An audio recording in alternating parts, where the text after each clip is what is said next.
O Festival Sior do Mundo animou esta madrugada a cidade da Chá da Igreja, no município de São Salvador do Mundo.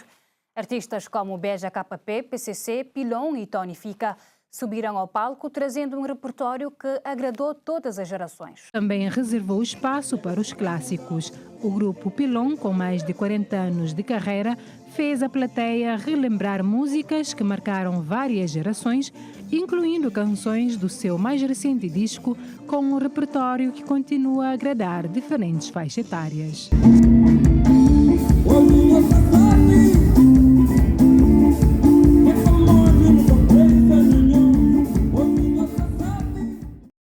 Para o público de Cabo Verde não tem dois repertórios, né? Não tem um repertório internacional, não tem um repertório para o público cabo-verdiano. Para o público cabo-verdiano está acontecendo que os primeiros trabalhos que não faz. Não atravessa tempo, desde 80 e tal, não está ainda na 2026, não está tudo lá, está tudo.